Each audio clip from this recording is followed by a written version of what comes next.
Realized vol pretty stable this week. BTC still at around 20, ETH's at around 40. No major changes there. You can see a big gap between implied and realized vol though. So positive carry of about 10 vols in Bitcoin and about 20 vols in ETH. So lots of positive carry, lots of risk premium still being priced into options. Implied vol not willing to get crunched all the way down. I mean, these are quite low levels. We're not used to seeing realized vol down at 20 on Bitcoin. That's essentially a 1% a day type move, right, on Bitcoin, which is nothing. So, yeah, the market, I guess, is anticipating a bit more vol coming forward, not willing to think that this is going to persist at this low vol for that long. So that's kind of what the market is kind of telling us, I'd say.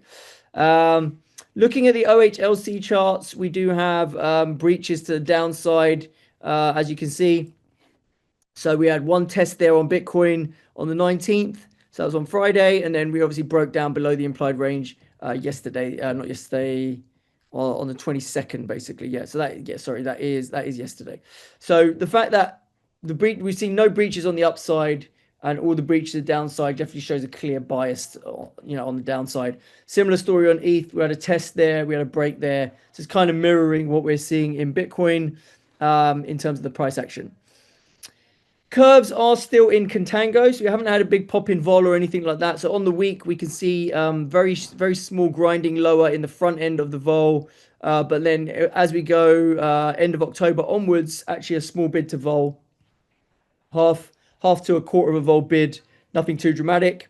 Risk reversals have moved though. Risk reversals are showing a shift towards put skew. We can see that clearly here. So put skew a week ago was only sort of 1 or 2 vols in the front. And then as you went out to the long end, it was quite flat. So that was after we had the bounce in Bitcoin, but that's faded very quickly. We're now back to -5. So 5 vol put premium for Bitcoin front end puts. And the back end is getting dragged down as well into about a vol point on puts, even in the back. Looking at ETH, the kind of curve is flexing, but not quite the same way as Bitcoin. So really only puts from for this year 2025 are getting pulled down, and really it's the front that's really going. So the front's down at -5.6, but then as you go to mid-October, it's still only sort of 2.3, and then as you get to December, it's back to flat, right? So there's no real put skew as we go into New Year. So still the skew of the surface is still telling us that ETH is where the bullish sentiment still resides. Bitcoin's getting hedged up. The top might be in. Even if it's not in, people are comfortable selling upside to fund downside protection. But ETH is where there's still a load of potential on the upside, but you might have to wait until next year to really see it, basically. So that's kind of what the skew surface is telling us right now. Looking at the RV side of things, ETH BTC spot has been consolidating, is now testing that 0.037 area, which is quite an important area. That's that downtrend. It's basically retesting it after breaking out. It's now retesting it as support. So it'll be important to see if that holds.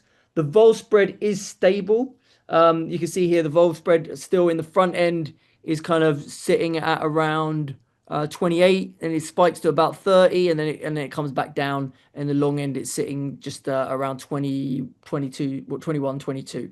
So not really a massive change week on week on the vol spread.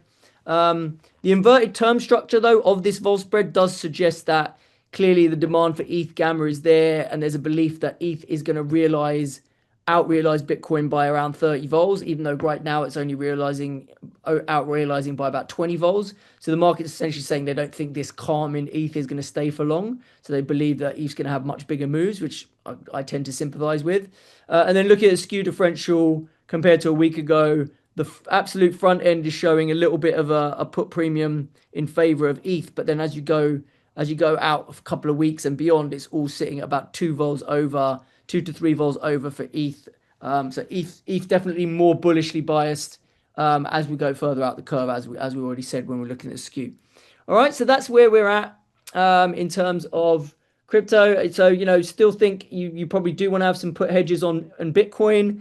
I wouldn't really want to be short calls right now at this level, because we could definitely bounce from here. So I'm kind of more comfortable just holding some puts right now for a flush lower to that really, really big support zone if we can get there near 100k, and then we can look to more bullish trades to try and play the advance, basically. So that's where I'm at. So still thinking it makes sense to stay hedged. Not 100% hedged by any means, but still want to have some hedges in the book because it's not really feeling like a limit long type time at the moment in crypto. All right, that's it for today's one. I'll catch you next week, guys. Cheers. Hi, everyone. Thanks for making it to the end of the video. Remember, this is just a little taster of what we do at Options Insight. To get access to all our research, including my in-depth vol market insights, flows and positioning report, and my portfolio trades, and a whole lot more, you can sign up at options-insight.com. I'll see you soon.